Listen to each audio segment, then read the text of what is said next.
Welcome. Thank you for coming out on a Saturday morning to the University of South Florida St. Pete campus to see this amazing show that we're opening today. This is the opening celebration and brunch. I'm Margaret Miller. I'm the director of the Institute for Research and Art, which includes Graphic Studio, the Contemporary Art Museum, and the university's Public Art Program, and Generator on the USF St. Petersburg campus. This morning, we opened Mare Magnum, a Floridian Odyssey by Edison Penafet. Edison was born in Ecuador and is a resident of Miami. This immersive installation with 14 boats is presented in a panoramic video installation. The figures are trapped in a cycle of struggle.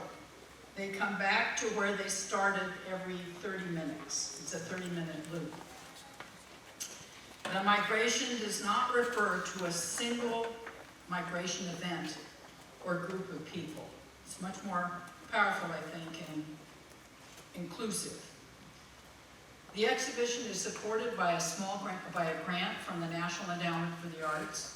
By the time you pay the overhead charges, it ends up being a small grant.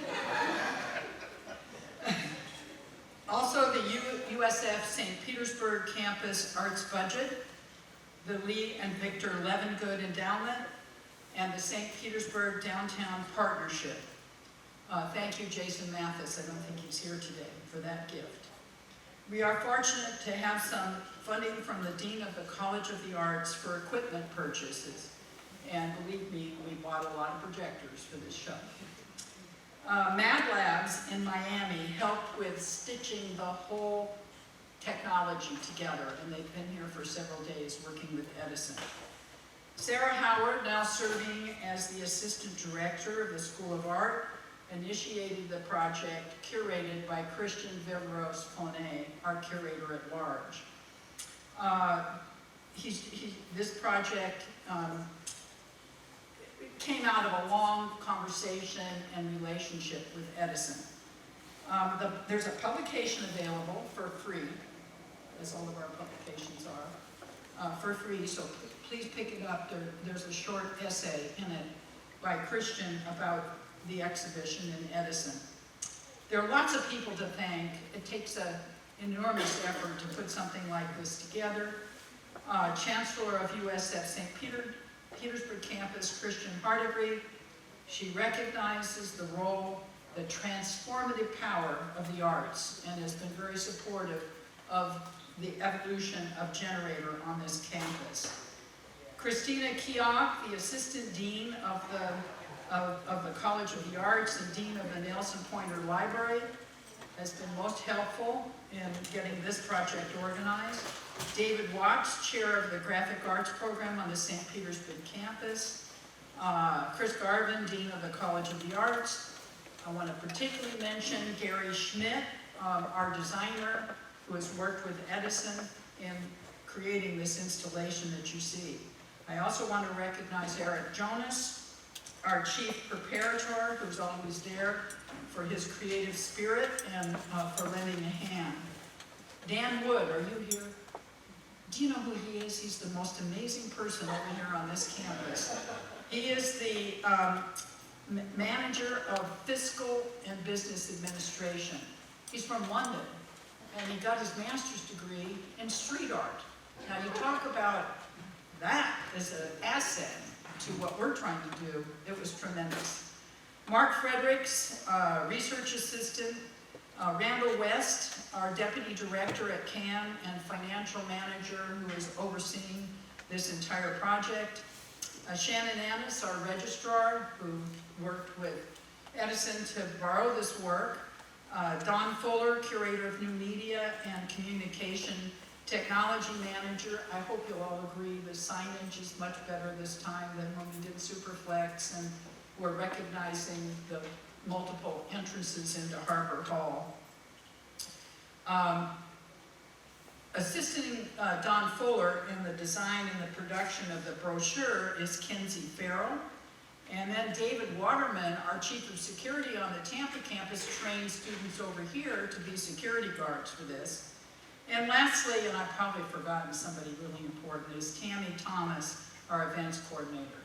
So with those few thank yous, and thank you for being here, I'm going to turn this over to Christian Vivros-Fournet and Edison Pennefield, who will have a short conversation, and then you'll all be invited to enjoy the brunch and look at the exhibition. Gentlemen?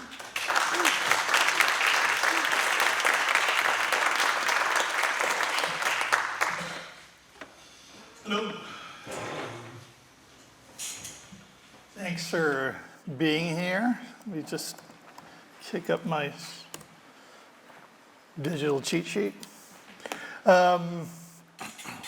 So I forget who said it, but somebody very smart said that poverty is like a punishment for a crime you didn't commit. That goes sort of double for an era like ours that's driven wealth inequality to the wall, betting what the New York Times has called the Great Climate Migration.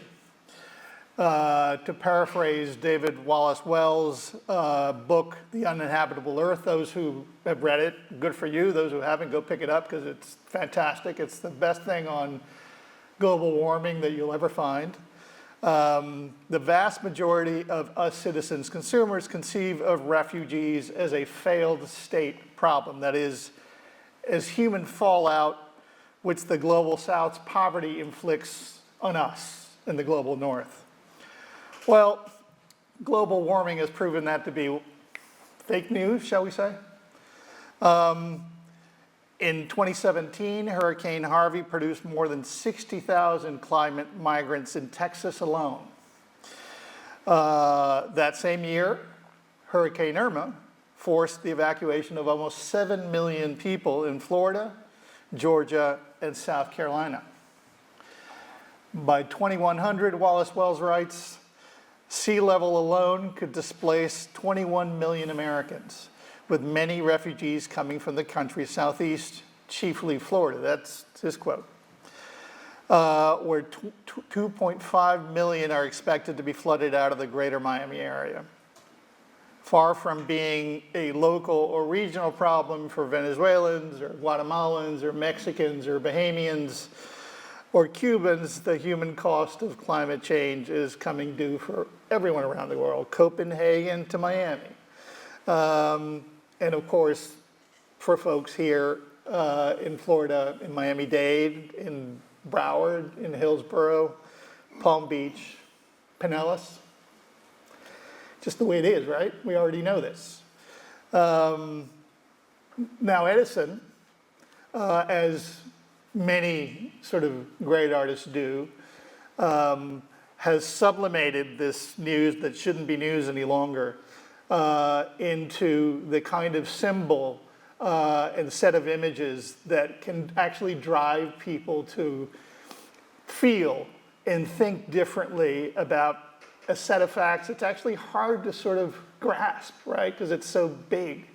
The idea of global warming, the idea of climate change is that hyper object that Timothy Morton talks about. Is this thing that's so high you can't get over it, it's so low you can't get under it, it's so wide you can't get around it, and it's everywhere, right? But what Nelson has done through his interdisciplinariness, his use of photography, his use of sculpture, video drawing, and a lot of very advanced technologies, is essentially bring that problematic, right, around to a way that's almost, well, it's seen, right, but it's almost felt because it's immersive. And for those of you who actually got to walk into the installation, I think that'll become obvious literally the minute you step inside. The title of that piece, as Margaret just said, is Mare Magnum, a Floridian Odyssey, una odisea en la Florida. It restages the migrant struggle in a vast and intimate way, in a timely and timeless way, in a specific and universal way, in an anonymous and very, very personal way, especially if you're a migrant or if you know migrants who've recently arrived here under difficult circumstances, which I believe most of us now do. So Mare Magnum is genius in both obvious and not so obvious ways, which is why we have Edison here today to talk about this fantastic work of art. So without any further ado, let's just give Edison a very warm welcome for being here. Thank you, Edison. Before we start rapping, right, jabbering, a few words on sort of the rules of engagement. Edison and I are going to chat about Mare Magnum and other installations of his, most of which are essentially sort of scrolling, not most of which, you've done a ton of work, but some of which, select works, are going to be scrolling in images behind us. We'll get to some of those. We might not get to all of them, we'll see, right?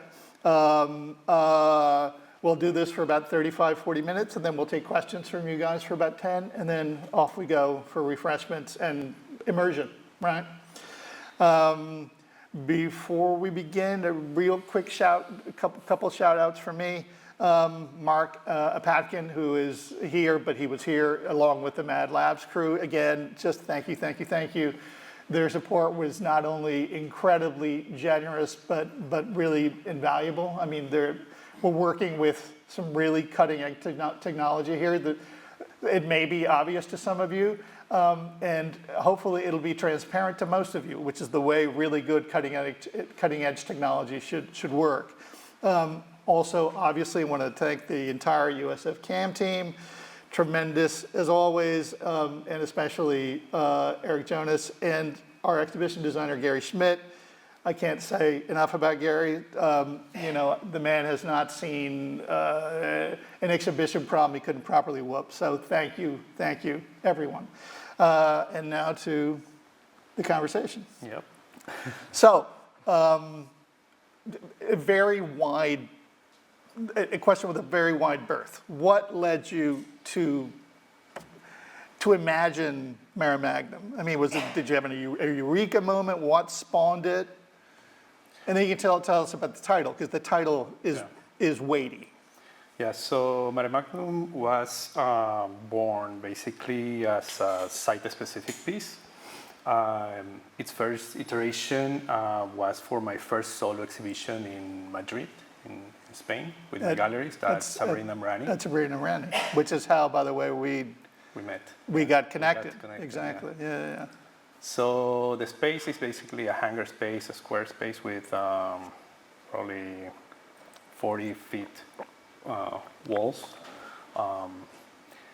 And trying to have this conversation that is relevant to the place I live and Spain with migration through the waters.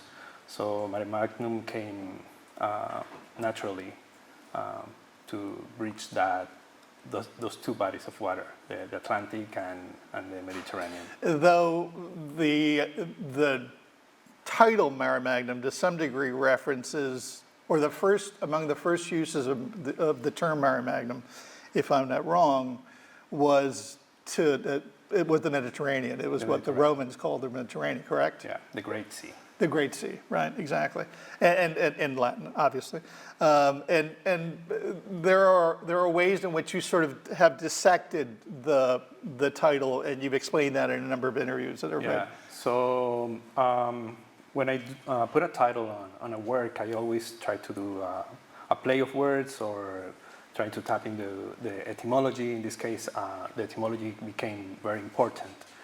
From Magnum was great, but I couldn't find anything else. But from Mare, it came with the concept of the sea, the mother, and also the nightmare. So these three were put together in the work conceptually by adding a lullaby as the center ambient sound of the work. Wait a minute, so that's the audio that we hear in the installation. And where's that from? Because I heard you mention that it was a lullaby. Yeah. Obviously a children's song, but I don't know what it is. Is it Latin American? Is it Spanish? Is it? It is a Latin American lullaby. It's called La Mar Estaba Serena. It talks about the sea. Okay. And the way that... La mar estaba serena, serena estaba la mar. Anyway, some of those were brought up in bilingually, that may ring a bell. So the way that I integrated the sound or the song was that I dissected it as if these characters are humming the lullaby, but also trying to remember. So they remember little by little until they complete the whole song. It's like a very subconscious way of trying to get to a safe place, right? Which is the mother, right? So the sea becomes that mother that is rocking them, but also it's the nightmare. So it's a... You mentioned the nightmare previously. In terms of the etymology, where does the nightmare come from? It's mare is called, I think it's a demon, a Nordic demon. Right. Yeah. Right. Right. It's from Proto-Germanic root. Right, because I think you mentioned somewhere that in Old Irish and in Old English, essentially it was referring to a demon. So as with lots and lots of words, the valence here is sort of at least double, if not multiple. Yeah, and you know, always, I mean, I think I'm saying what I think is fairly obvious, but you know, when you did this installation in Spain, right, and I know these are all adaptable because clearly, well, Serena Rani has a massive space, and the ceilings are a different height, and there are a number of adjustments that you had to do to bring your idea of what this looked like to that space, and then there are a number of adjustments that you made to make it look the way you want it to here in Harbor Hall. But the connective tissue, I guess, aside from the fact that it's you, the same artist in the same project, is also the universal theme, right? That the global migration is such a massive concern, you know. So what was the reception like for you in Spain? Well, Sabrina always tells me that it's one of the best exhibitions that they have had there, not in terms of her exhibitions only, but throughout the whole gallery system. People keep talking about it. So. Well, and besides that, there were major articles in all the major newspapers, so that you're very humble to not mention that. I'll mention that. Let's talk about the piece for a minute, about Mare Magnum. So, black and white. Why black and white? So it doesn't belong to a specific time, yeah. So it's more general in terms of time, yeah. I think color puts it in a specific era. And that era would be like what? Post-war, post-color TV, what? I guess post-color TV, yeah. Okay. And so with the black and white, I try to remove time, but also reference these visuals that influence me in a way, like German Expressionism, old French cinema, and also the way that the work is worked on, is produced. So it has to do with that approach of production, yeah. Yeah, I mean, great. You jumped to something I very much wanted to talk about, which is, you know, those kinds of references. I mean, I think in a way, your work is one of those works that, and I'll explain what I mean by this. You encounter it, and as novel as it is, there's a certain familiarity, right?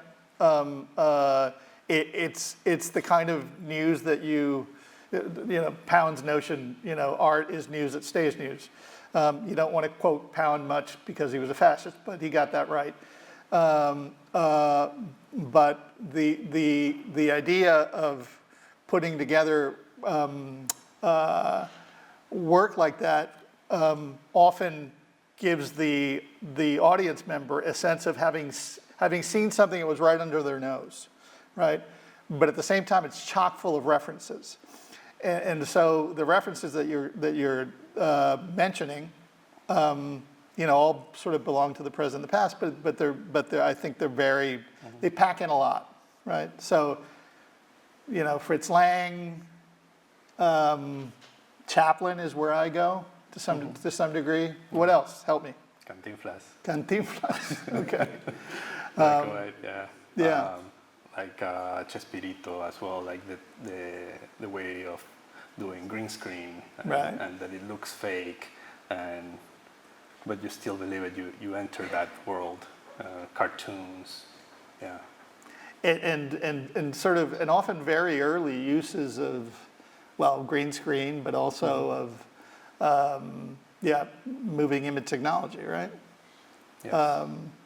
And to sort of underscore the universality, I guess, of experience, the timelessness of it. Yeah. William Kentridge is somebody I even go to. Is that somebody you look at? Or even Cindy Sherman, frankly? I The like masking both of them, aspect yeah. of, I like both of them. Yeah? Yeah. I mean, who else are you looking at? Well, it's not only visual reference, but also, I guess, poetry, music. I like very simple literature, like Benedetti, which is very straight to the point, and let me see. Well, what's interesting in some of the references you're bringing up, Chespirito, Cantinflas, Mario Benedetti, these are all very universal. Popular. They're massively popular, but generally popular from like Miami down, which is, I think, something that's really interesting. For folks who are not specialists in Latin American culture or Latin American literature, they might sort of like whiz by the ear. That could also be an interesting thing, an interesting takeaway for you guys, that Benedetti is just an amazing novelist on par with someone like Faulkner, Uruguayan. And Cantinflas is, well, who would he be in terms of sort of the American canon, aside from Chaplin. Chaplin? He's a later Chaplin, but Yeah, he's they were like a friends Mexican. Yeah, how was that? They were friends too. Yeah, well, they were. That's true. That's true. But so there's this whole set of references that, on the one hand is global, but in terms of its regional influence, again, Miami up. And in terms of sort of the Anglo-American tradition, not so much, right? Yeah, well, music in that sense. When I was growing up, I listened to a lot of black metal music. So that aesthetic and rawness and straight to the point and very repetitive as well. So that somehow translates into the visual. Huh. Yeah, very contrasty. But but I don't know if you guys get the sense of the whole global here, as it were. So it's Benedetti and Chaplin and Cantinflas and Kentridge and Sherman and heavy metal. That's good. I like that.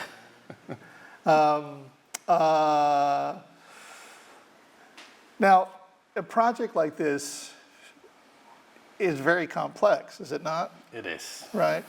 Because, help me out or help us out. Like, what do you go through? This seems to me to be like staging a film or a play, right? So for the production, it was, 2021. I was doing an art residency at McCall Center. Oh, good. Yeah. Yeah. Back to the very beginning, yes. Yeah. For 2 months. And during that residency, I was only focusing on filming the characters. And it was me with an assistant, and it was 81 characters. I did 79 of them. So I was wearing a mask, putting all these costumes together, and standing in front of the camera, behind a green screen, in front of a green screen, and rocking my body for 10 minutes, 81 times. So it took almost 2 months to do that. Plus, I was doing another project. And so that was the first part. A few months later, I was trying to edit the project in my computer, but it couldn't handle an animation of 12 screens at a time. That's where I approached to MATLAB to help me create this animation. Well, and how did you do that? Did you know them? Did they know you? I knew them from a past project. That Can you helped explain me. also who Mad Labs are? MATLAB is an agency, a visual agency, which they work in graphic design and video, commercial, corporate, but also have this MATLABs, which is more experimental. Research-oriented. Research-oriented, yeah, with animation, 3D, like 3D printing, and like everything that they want to investigate. But also they recently opened a museum in technology with In type Miami. of this work, in Dania Beach in Miami. Yeah. So MATLABs helped me initially with the printing of these large-scale prints for landscape. That was their initial collaboration, and then I approached to them like, this is the project that I have, do you want to help me with it? I have a solo exhibition coming up in Madrid, and they were onto the project. And it took us about 5 months of editing, which was very generous of them. Yes, it was. And so, like, the other visuals besides the videos of the characters, it was the animation of this texturized paper, which I texture with charcoal or paint, and I photograph in high quality. And they will become the waves and also the boats. And the initial idea was to do a stop motion animation, but one of the animators there, Keith Mallet, he was able to animate this through coding, which I have never done before. So it was very impressive, but at the same time, very heavy workload for the computer to handle, because we have 81 layers of characters of video, plus all of these layers of animation on 12 screens at the same time. So it was a very And how difficult long? project. Yeah, well, and so from soup to nuts, from like beginning of process to end of process, what were we talking about in terms of time? Probably a year. Yeah, so this is like basically staging again, staging a play, staging a movie, staging a significant production, right? Yeah, and collaborating with a And- musician. And collaborating with the musicians and eventually the actors, because it's not just you. Yeah, I mean, then you literally cast it, right? And the costuming, so let's talk about the costuming. Yeah, that was another challenge. I was trying to get a hold of a theater company there in North Carolina, Yeah, but I didn't have much time to wait for them, and it was taking too long. So went to like a store, Marshalls, bought like $2,000 of clothing, and tried what worked best, and then I had to return everything. oh, you did return everything, good for you, well done, smart. Yeah, well, that's the way. No, that's the way to do it, that's the way to do it, you don't have to spend the money, don't spend the money. So they are part of the sponsors. They are the unnamed sponsors. We actually forgot to put them on the banners. I'm very sorry. But that's fascinating. But you didn't mention one thing about the costuming that runs through a lot of your work, Oh yeah, which is, patterns and lines and. let's talk contrast. about that. That's not where I was going. But yes, let's talk about that. So to me, is bringing that cartoonish or drawing quality, so they merge with the actual drawings that I'm putting alongside with the composition of the videos. And to me, that's very important to integrate both of them. And why? What is it? What's the effect, the ultimate effect that you're basically sort of like trying to produce? The integration through contrast, but also the repetition. Like in the elements of design, we have the repetition of lines, right? But also the loop. So, yeah. And repetition and composition, from painting to photography to film to anything else, and to discourse. And in this case, the movement Is of the super characters, important. they do not anything else but rock. Right, Yeah. right. Their own And as you colors. see, for those who haven't, what you'll see in the installation is essentially the same set of movements. It's just, they just literally sort of migrate around the room, sort of endlessly, in a Sisyphean Yeah, bound to only one action. act. Right, bound to only one action. Well put. That wasn't what I was going to mention, though, in terms of the costuming. I was going to mention the masks. The masks, yeah. The masks, So what do they do, and where do they come from? well, they come from Ecuador. I'm originally from Ecuador, and we use them for religious celebrations, but also this festivity at the end of the year, on New Year's. We call it Año Viejo, in which we build Old year. old year. Yeah. That's past.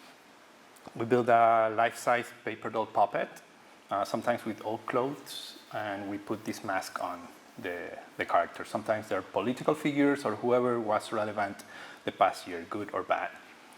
And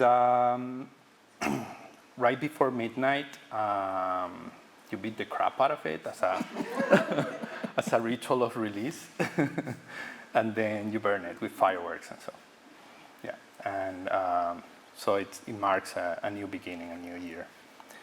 To me, this Año Viejo with the mask, which is a paper mache mask, brings this idea of struggle and suffering for the character, and which is replicated in a way in an element that uses the same material like a piñata, right?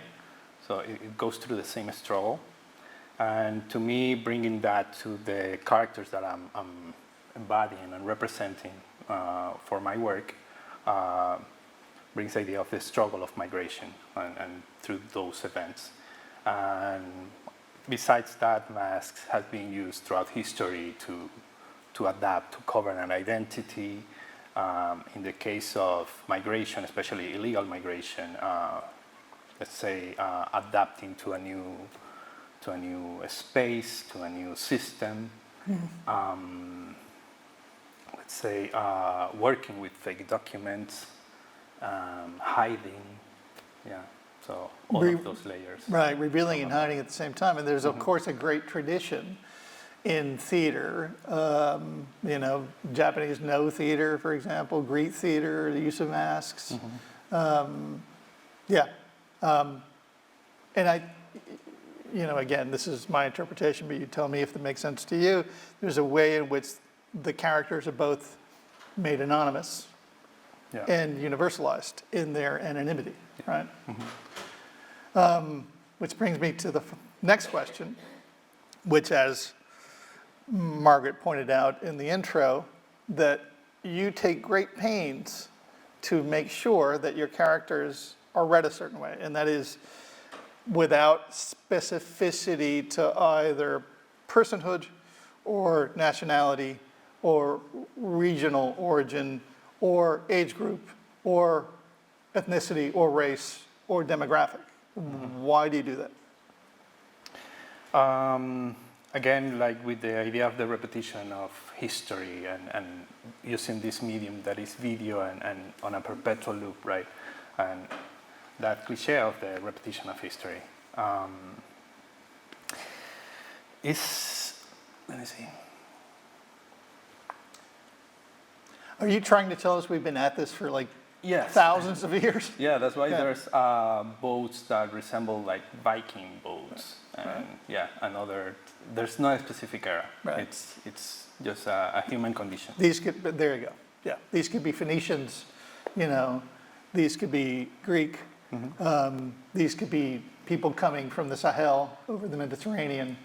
They could be Cuban Marielitos, if you want to dial back to the 80s, or Cubans coming over the waters now, or in fact, if we want to get telluric, that is walking over land, Venezuelans and lots of other people coming over the southern border, right? Yeah.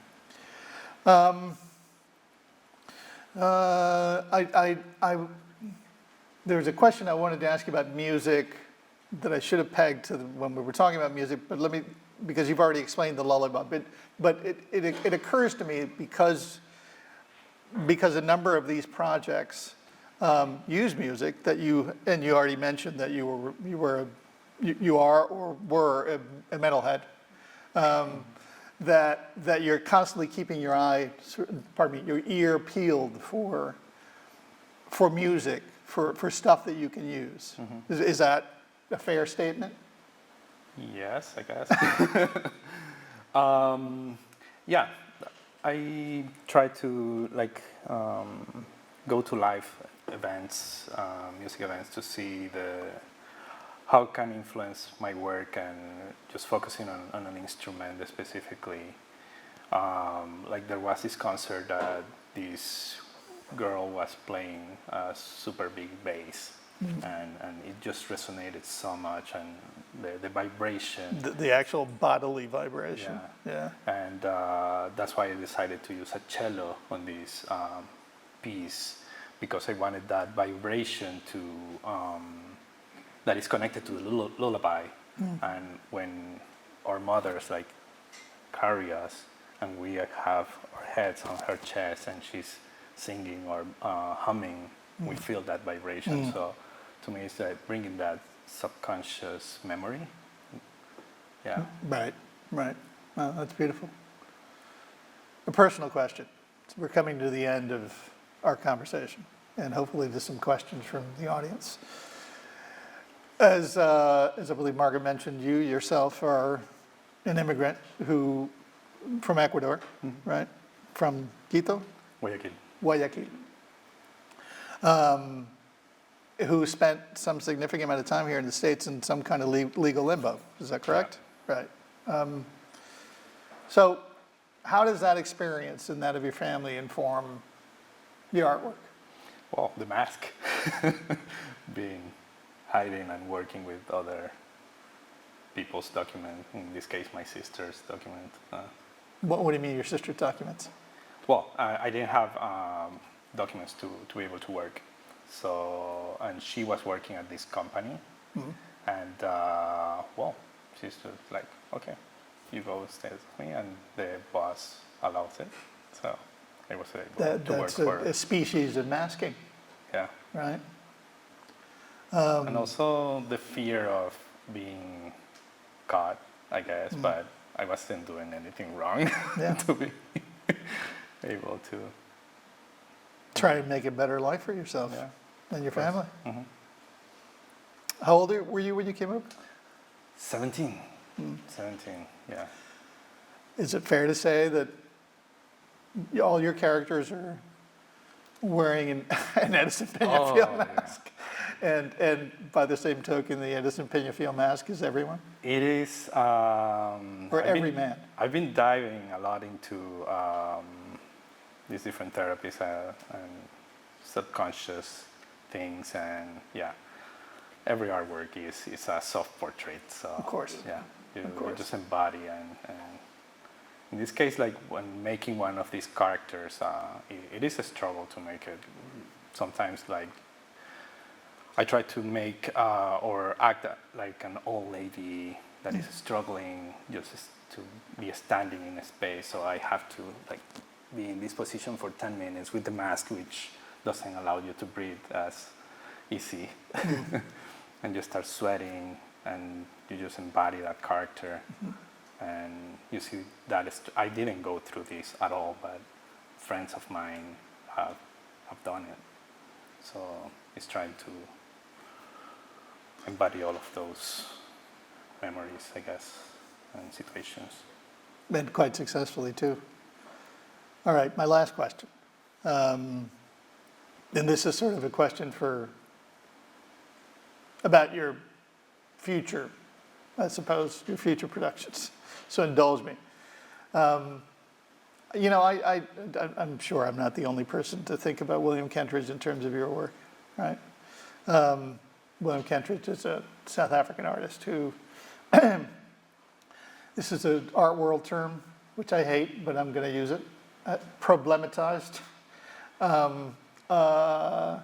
the legacy of institutional racism in South Africa. He was a guy who really sort of managed to wrap up the idea of apartheid in many of its facets in work that often turned, well, operatic and theatrical in the literal way, but even before that, in ways that suggested that that's where he was going to go, that he was going to go into opera and he was going to go in the theater, which he eventually has done. So the question is two-pronged.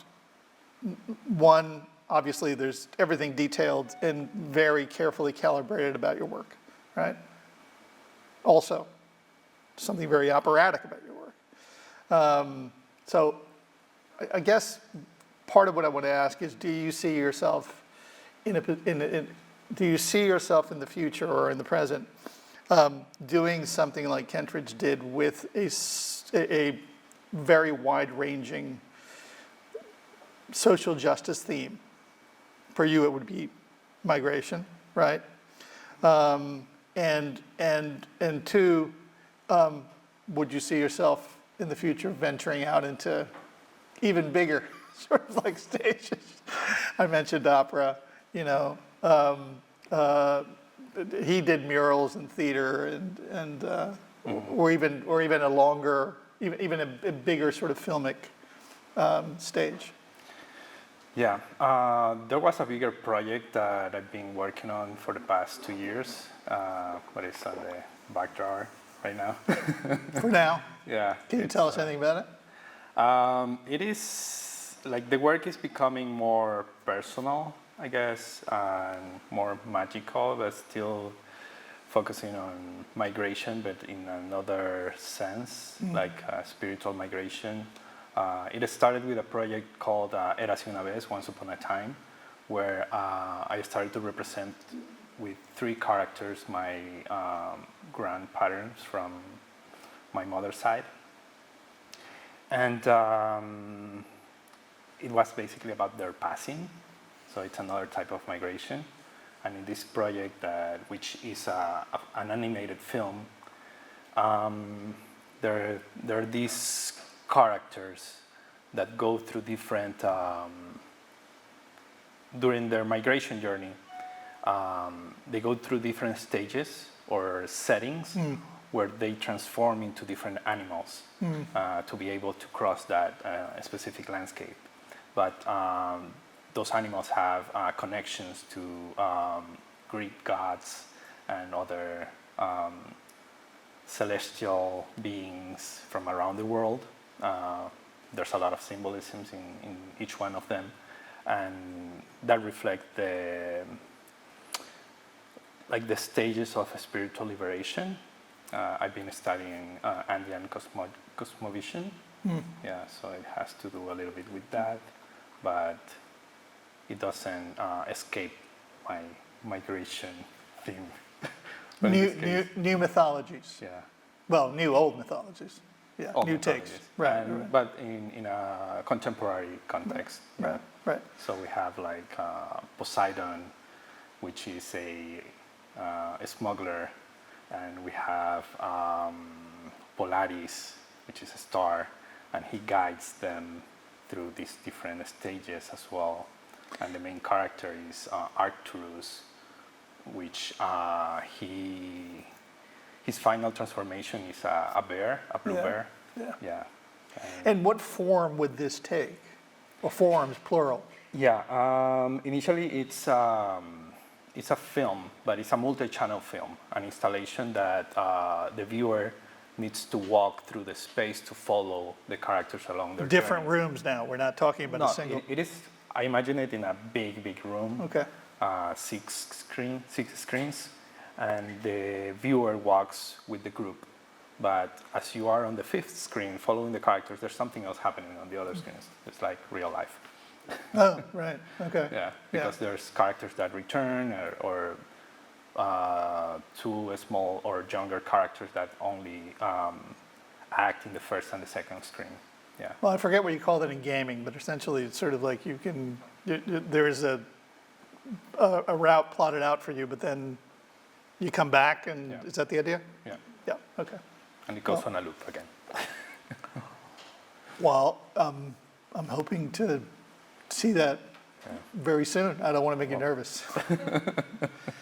Anyway, is there something else you wanted to say or to state, or, and you don't have to? We'll let them Fine, ask. yeah. Any questions? Well, listen, oh, good. Hands went straight up. I love that. Well, let me just say, first of all, thank you. And thank you, Edison. Thank you very much. Thank you guys for coming. I really enjoyed this conversation. I always enjoy the conversations with artists, but this one in particular. Oh, thank you so much. Questions? Yes, please. Amy, Why, how are you? hi, well, it's both of you. Why 81?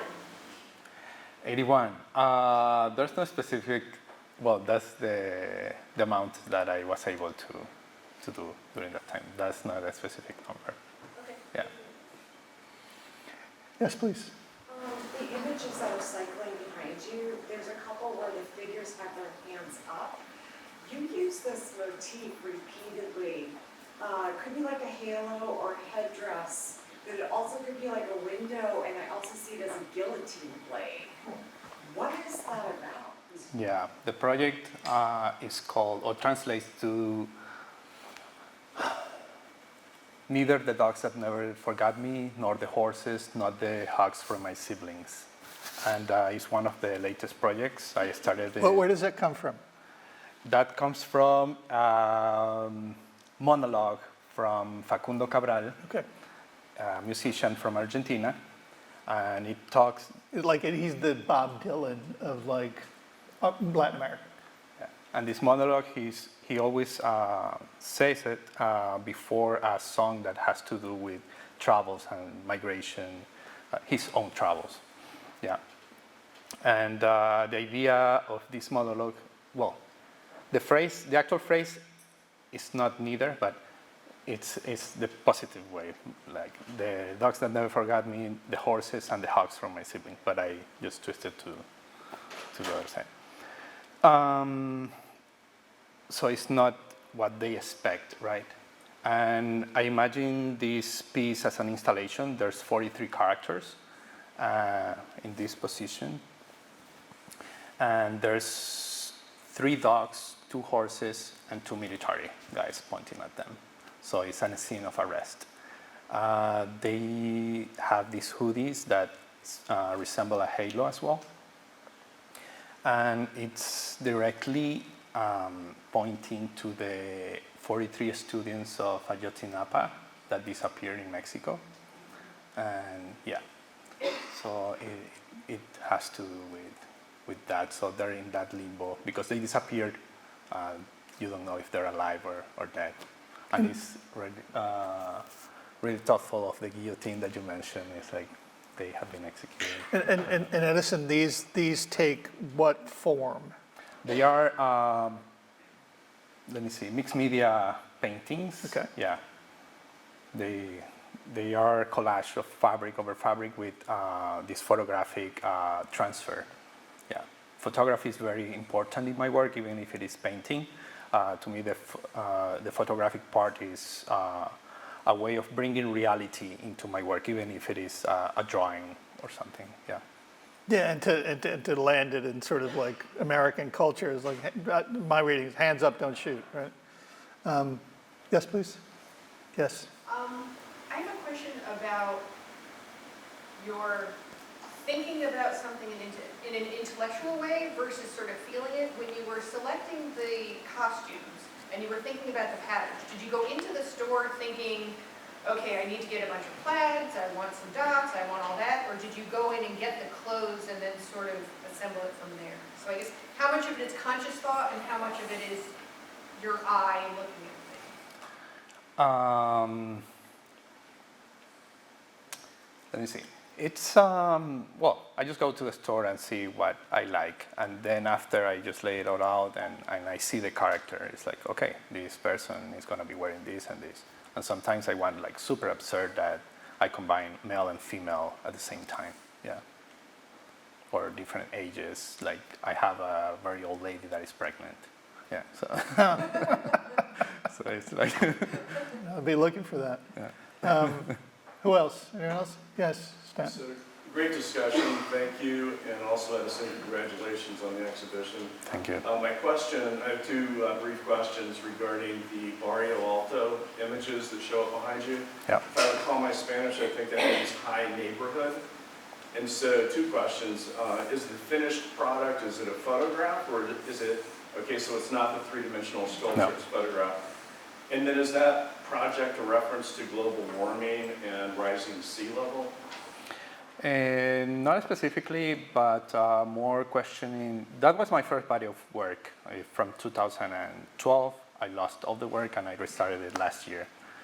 And that has to do with real estate. When I first came to the US, like finding out that the walls are made out of plaster and cardboard, which is not common in South America, because we use brick and cement, concrete. But because we have earthquakes, Earthquakes. among other reasons.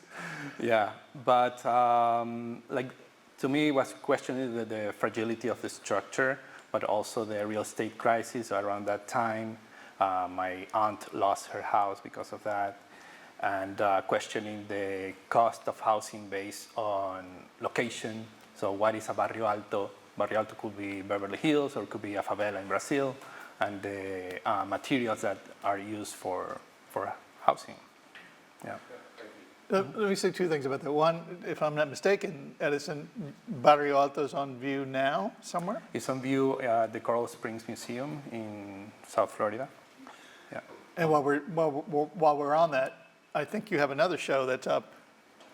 Yeah, it's up at the Mexican Consulate, and that's a new project that I Where? produced during a residency in Mexico. Okay. Mexican Consulate in Miami, Okay. in Doral. Yeah. Okay, okay. Yeah, Barrio Alto, at least in Chile where I come from, is literally the high neighborhood. And because Santiago is so insanely stratified class-wise, it's literally where rich folk live. And El Barrio Bajo, well, you get the idea, right? But yeah, if you're in Rio, you know, the high neighborhoods are generally where the favelas are, and you know, where you see, you know, when the weather turns nasty, the mudslides happen, and those homes get washed away. Anyone else? Plus, it has to do with a song, the title, Victor Jara from Chile. And there's this song that talks about the different social. They don't call us the English of Latin America for nothing in Chile. And Class there's- obsessed. And there's that's actually a cover song from Malvina Reynolds, which the original name is Little Boxes. Yeah, and it talks about the cookie cutter housing and all of that. Yeah, I forgot that was a theme song for a TV Yeah. series. Right, exactly. One more question. Thank you. You mentioned the masks were Ecuadorian. When I first saw them, it made me think of like Greek chorus mass tragedy. I was just wondering, since the name of the exhibit has Roman origin, was there any Greek influence or any other influence on the masks themselves? Not really. No. Just like world All right, history. so I guess. think, what's that? Universal history about the mask. Totally, exactly. You know, universal masking. All right, I think we've come to the end of the conversation. And now it's refreshment time and installation time. Thank you so much for being here.